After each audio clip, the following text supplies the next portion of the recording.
many ways among our black professional class, we've seen the re-niggerization of the black professional class. We have never in the history of black America had so many talented, skilled, highly educated Negroes. But we've never in the history of black America seen so many highly skilled, educated Negroes who are afraid, scared, intimidated, and so willing to fight for access to a mainstream without straightening their backs up, tell the truth, bear witness, be true to their grandmamas and granddaddies, and cut against the grain. I was asked, and Dr. Mazama and Dr. Asante were kind enough to ask me to introduce a man who really doesn't need an introduction, Professor Cornel West. And I could, of course, read all of the books that he has written and where he has taught and what he has done and so on. And that would have pretty much been an obituary. Because Cornel West is not yet an actuality, he is a possibility. He is, as they say, a work in progress, as we all are. And so when we look at Cornel West, rather than say who he is, to me, as I thought about this, I would prefer to think about how he fits into this long trajectory of what Jimmy Baldwin called the long meantime, the permanent now, the oppression that never seems to end. And West reminds me of a speech, little known, that Dr. Martin Luther King gave in 1962 at Yale University, called 3 Dimensions of a Complete Life.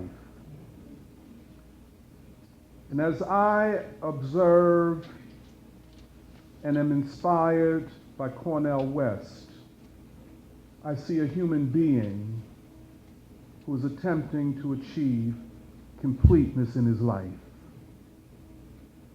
He wants a long life. That was not always guaranteed. Life-threatening illness some years ago. But it seems to me that Cornel realized that he couldn't leave this plane then because there was still a lot to be done. Second dimension that King spoke about was the breadth of life. And here King appealed to what he believed was the great Christian ethic of service. It's not how long you live, but it's about what you have done and what you're doing for other people. That's the breadth of life. But the final dimension, which King mentioned, and which I think philosophically brings us all into the same dimension, and that is what King called the dimension that transcends even humanity, and that is the cosmic dimension of life, the connection of the individual to that which is cosmic. King referred to this as a cosmic partnership, that we are all locked in a single garment of destiny. What affects one directly affects us all indirectly. And that this is not just a matter of human being and human life, but of life itself. So, to understand Cornel West, and as we see him on this perilous journey, it's not a man who lives a safe life. He challenges the most ruthless regime on the planet. We don't have to name names: Patrice Lumumba, Amilcar Cabral, Martin Luther King, Malcolm X, and on and on and on. To speak truth to power is an occupation that brings you close and makes you realize your own mortality. And so we have before us and with us today one of the great heroes of our time, of course, along with the great Mumia Abu-Jamal, great Pam Africa. We're so fortunate here in Philadelphia. Pam and Ramona and Mumia and Russell Maroon Schultz, and now Cornel West, and we're gonna get to move here. He moved from Harvard to Princeton, and then he abandoned the Ivy League altogether because of that white supremacy. And now he's at Union Theological Seminary, and I guess his next stop will be here in Philadelphia. Without further ado, Brother Cornel West.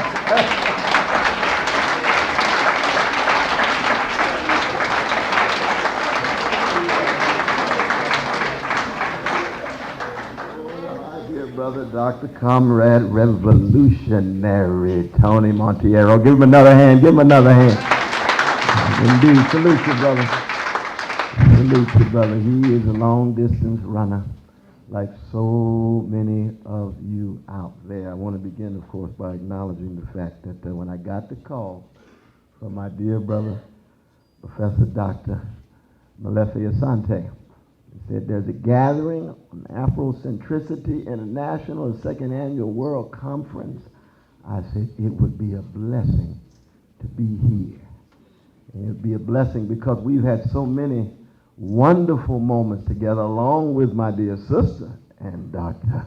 Emma Masama here in Philadelphia and other places. It's been decades now that we've had a time together, and I have a deep love for both of them. I have great respect for both of them, and many times it surprises people because I do tend to talk much more about Martin Luther King Jr. than I do Marcus Garvey. But don't get it twisted. It's not an either or. It's a both and. I want to acknowledge, of course, our dear sister and our elder in our midst, Dr. Adelaide Sanford, who is a pioneer, path blazer in so many ways. You still got that powerful smile. And when I think of all that you've gone through on the one hand, and I think of our dear sister, Mama Chris, and I was just blessed to be given a tour by two precious sisters, Sister Ashley and Sister Naja, to see that connection across time, that transgenerational bond that brings together the three dimensions of time, the past, present, and future. That's so much at the center of what we are all about. I also want to acknowledge, even with my dear brother Haki Mabuti gone, he's a giant. He's a genius, and we were blessed to have his powerful presentation this morning. And I think it's very important to keep in mind, it's so difficult these days to have longevity of integrity and not sell out and not give up and not cave in. And when you look around the room, these are they who have decided not to give up, cave in, or sell out. Whatever our ideological and political differences may be, what brings us together is what the fire in our souls that say we have a love for African peoples, and that love leads us to hate the fact they're being treated unjustly and loathe the fact they're being treated unfairly, and we're going to come together and do something about it. And that's what this conference for me is all about. I want to acknowledge my dear sister, Dr. Joyce King of Stockton, Sacramento. When you invoke Sinclair Drake, let us never, ever forget the work and witness of that towering figure, Sinclair Drake. And he's not by himself. He's with a whole coterie, the Horace Catons and others, the Glenn Jordans and others from my town. But this sense of ancestor appreciation ought to be at the center of what we do, because we up against some rough winds, y'all. We up against some very rough winds. Pan-Africa.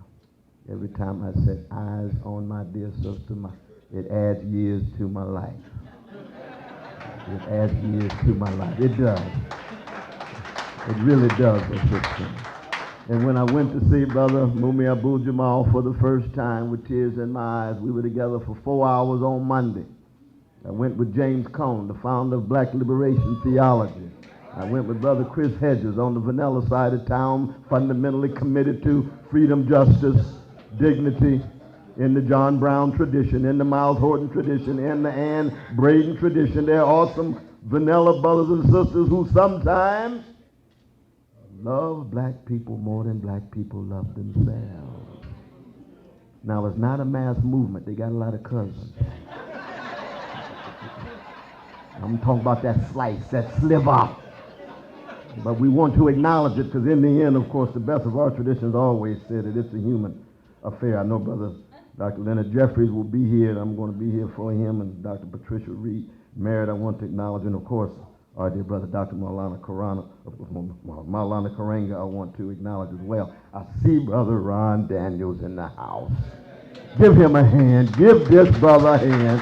Head of the State of the Black World every year, on the cutting edge in Haiti, connecting it to Africa, and still strong out of Youngstown, Ohio. Lomax family, I salute. First family of Philadelphia when it comes to fundamental commitment to freedom, monetary, spiritual, and otherwise. I don't know if that's Brother Jelani, though. Yes, it is Brother Jelani. Oh, I want to acknowledge this young freedom fighter here. We were together 2 nights ago in Chester. Well, that's why my voice is about gone. Because we had a wonderful time. I see Bilal was there. We were there at Chester at St. Luke's, where they got some powerful work going on in Chester, Pennsylvania, just down the way. Last but not least, I do want to acknowledge the unadulterated genius in our midst. Because you see, I'm old school. See, I do not believe that music is ornamental or decorative to my life in your life. Music is integral, it is constitutive, it is elemental, and without music and high quality music, black folk would have lost our sanity and our dignity a long time ago. So when I talk about Kenneth Gamble, I'm talking about one of the greatest traditions in the modern world. In the modern world. Goes from the spirituals to the blues, on the rhythm and blues. James Brown, Aretha Franklin, Mahalia Jackson, Sarah Vaughan, Carmen McRae, Billie Holiday. And I could just begin by reflecting on the voice of Teddy Bear, Theodore Pendergrass. Because if you're true to the music, the voice itself, you can see that he is a militant for gentleness and a subversive for sweetness and a radical for tenderness, the same tenderness that Otis Redding sang about when he said, try a little tenderness. And why is that so? Isn't that so? Because they're on the love train that the OJs sang about. And that love train is just not mere entertainment. It's an orientation of your soul, so you have a formation of attention so you can deal with the cultural weapons of mass distraction in our world. And that's what our young people are up against. They're so distracted from the things that matter. Their memory has been erased. Their sense of history has been undermined, and they're just dangling in the present with the repetition of the now, instant gratification, fleeting pleasures, and have very little access to the enduring joys of struggle. And what we need to do, we got to convey to young folk, there's joy in struggling for justice. There's joy in struggling for something bigger than you. And you start with the love, because I know I am who I am because somebody loved me. Somebody cared for me. Somebody targeted me. I didn't even deserve it, but I was being shaped. And as I've said in Chester, I grew up as a gangster. And I'm not ashamed of being a gangster at that time. And in that West family, and in that Shiloh Baptist church, when I met Jesus, I became a redeemed sinner with gangster proclivities and memories. And that's what I am right now. But you see, our Christian church had an African appropriation of that first century Palestinian African-looking Jew named Jesus. And that's part of the same tradition. And I intend to be faithful, not necessarily successful on the world's terms, but faithful to that tradition, because we wouldn't be here if it were not for those who came before, who were faithful, who said we will find joy in serving others, joy in struggling for justice, joy in dealing with the cost and the price, pushed to the edge, as it were. So I want to begin by first invoking the great W.B. Du Bois. When he was 89 years old, he began a trilogy. He embarked on the writing of 3 novels.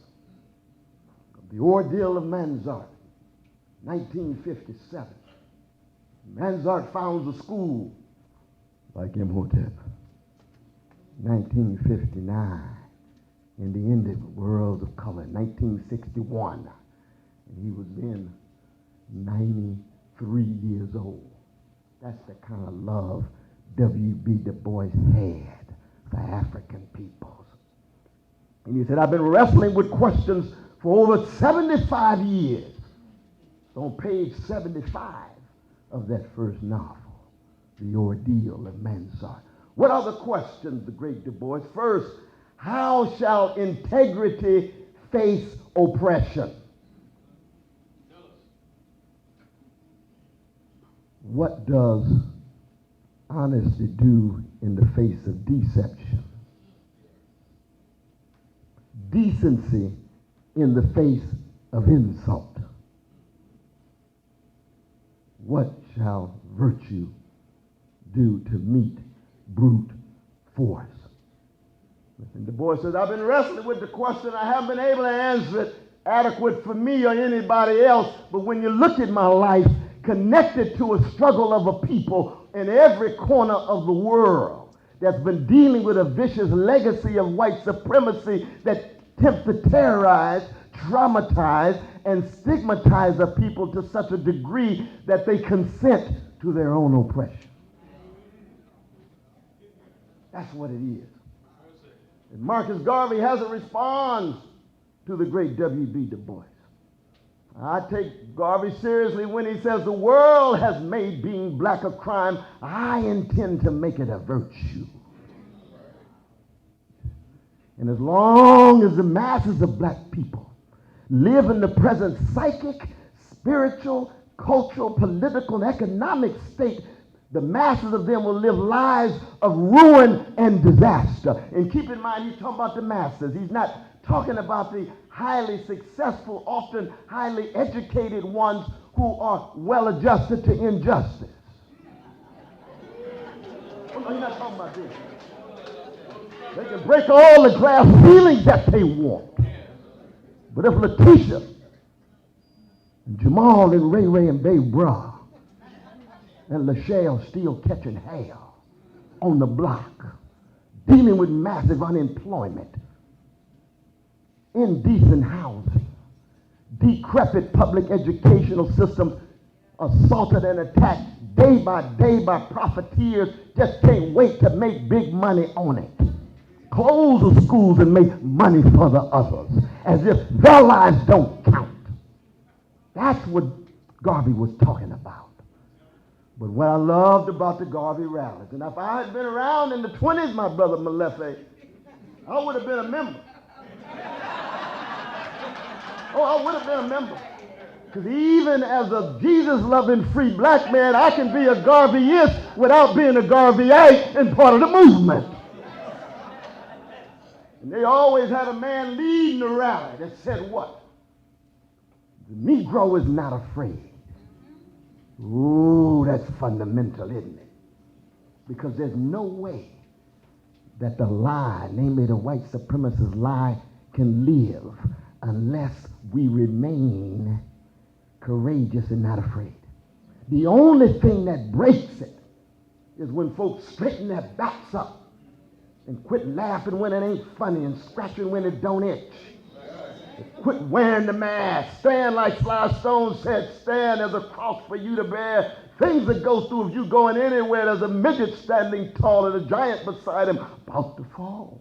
It's another genius, Sly Stone. But it's not just music and entertainment sense, the way it's conveyed to our young people for titillation and stimulation. No, it's soul stirring like Sam Cooke and Lou Rawls and Johnny Taylor. It gets all the way inside of you. It affects your guts. It affects your visceral sensibility in such a way that if you don't do something, the rocks are going to cry out. Like Coltrane going to bed with the horn in his mouth. He already blew 12 hours and he wakes up blowing, because if he doesn't blow that European instrument and make it sound so African, the rocks are going to cry out. That's at the center of Afrocentricity Conference. That's why we all come together, whatever our different orientations. Why? Because the people are suffering. And that's our response to two geniuses, Donny Hathaways and Roberta Flack. Where is the love? Oh, come to Imhotep. You'll see the love. Keep track of Asante. Keep track of Brother Monteiro. Keep track of Sister Mazama. You'll see the love. Don't believe the hype. It may look as if no one loves and cares about the masses of African peoples around the world, but lo and behold, there's a cloud of witnesses that says this love is still alive. Marvin raised the question, what's going on? Who really cares? We know what's going on. We're going to tell the truth about it, and we care. We care. Oh yeah, that's why we went to jail and stopped and frisked. We told the young folk in Harlem, we just want you to know, yes, we going to jail because we love you. We care for you because we understand what it's like to be cared for. And I'm not just talking about your mama and your daddy. I'm talking about the care and the love that you receive from Sojourner Truth and Harriet Tubman. That's right. From Bessie Smith and Curtis Mayfield. The love that comes at us in so many different ways. How do we keep that alive? And that's why my brother asked me to talk about justice. I'll begin with love, because justice is what love looks like in public. Just like tenderness is what love feels like in private. And you need both. Our young people, they don't talk about tenderness. It's say my name, say my name. So they're already spiritually disempowered before they can even hear a political message. That's why even if they get the diagnosis right, they have very little sense of what theologians call kenosis. Kenosis is self-emptying, knowing how to give, knowing how to serve. We're seeing a market-driven culture that's obsessed with money and the rule of money. Wu-Tang is right, cream. Cash rules everything around me. Doesn't have to rule me, but everything around me. And in a world in which, in society in which everything's for sale and everybody is for sale, it's no accident that you find folk who you would think would come forward to tell the truth, even if they know it. They're morally constipated. Because they know what the truth is, but it won't flow. It won't flow. No, it's too much obsession with position and status and wealth and what they look like in the culture of superficial spectacle. One of the differences between Aretha and Beyonce. Aretha gonna sit up there, stand up there, grab the microphone and sing from her soul to allow the rich tradition to flow through her in light of the genius that she is building on earlier geniuses. And Beyonce is all right. She came out saying Wanda Hutchinson of the emotions, but she's all right. But she's so obsessed with the superficial thing, spectacle. what she looked like, what stimulation is, and what she's shaking. And our young people need to be exposed to the rich treasures that our ancestors created. They carved it out. They shaped it. And yet there's a blockage of transmitting it to them. And I know that one of the ends and aims of Afrocentricity International is to say, yes, we are we're Afrocentric to the degree to which we begin on the chocolate side of town, state, country, and globe. It doesn't end there, it starts there. And it starts with a love, a self-love, a self-respect, a sense of self-determination, but fundamentally about integrity, honesty, decency, and virtue. So where are we now when we talk about justice, when we talk about love? Well, you ask our young folk. One of the things Brother Mumia told me on Monday, because he had a wonderful meeting with the young folk. He thought maybe 6 people would show up. He had almost 60. And all the security got nervous. He, what you talking about, Brother Mumia? What you talking about? We just talking about history. What history? African history. That's what he told them. Still on fire after 31 years on death row. What goes into that, brother? He's a spiritual extension of us. And we are our best, our spiritual extension of him in that way. But the brother raised the question, was Martin Luther King Jr. a rapper? You say, well, it depends on how you define the word rap. But the limited historical scope, you see, he's looking for somebody like Tupac. We love Tupac. He's a lyrical genius. Martin Luther King Jr. died for black people. Tupac got shot. We pray for his family. We love Afina. But the young folk don't experience too many older folk who are willing to die for them other than their mamas and sometimes their fathers. Which means there's a love deficit. And if there's a love deficit, there's a justice deficit. They don't feel loved and cared for, treated unjustly, and wondering, where's the moral outrage? Where's the holy anger? Where's the righteous indignation? And we look to our black leadership, for the most part, AWOL. Massive capitulation to the status quo. And everybody knows that if middle class or upper middle class precious black brothers and sisters were going to jail at the same level that poor black brothers and sisters were going to jail, we'd have different kind of black leadership. They would be focusing on the new Jim Crow. No doubt about that. Where did we come from? At what point did we reach? Well, all of a sudden, it's just about upper middle class incorporation and just celebrating the so-called tokens at the top and losing sight of those locked in the basement. 2 generations we've now lost of young black poor brothers to the new Jim Crow. Hardly a mumbling word. I'm not just talking about the White House, because I know a lot of people think I have a hatred of Brother Barack Obama. That's not true. I'm a Christian. I try to love everybody, goddamn. Everybody. And I'm real about that. But I can't stand mendacity and hypocrisy. And most importantly, I can't stand callousness to catastrophe and indifference to criminality. And that's where we are. Catastrophic conditions in African communities all around the world. We've got our international brothers and sisters. It's so wonderful to have them. Catastrophic. Poverty, material, psychic poverty, disorientation of self, inability to acquire any kind of empowering identity. And yet, where are the stronger, not echoes, but the Negro national anthem? Voices. Voices. There is no African freedom movement without strong voices, along voices. I'm not talking about messianic models of the next Martin or the next Fannie Lou Hamer or Angela Davis.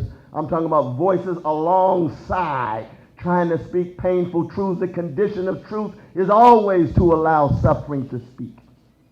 And if the suffering is not speaking, then somebody's not telling the full truth, beginning with the least of these, the 25th chapter of Matthew of my Bible. The prisoners, the children, the elderly, the poor, working peoples. Indeed. So where are we? Very briefly. We've got three dominant tendencies in this country and around the world. The first is capitalist-driven, big bank-centered privatizing.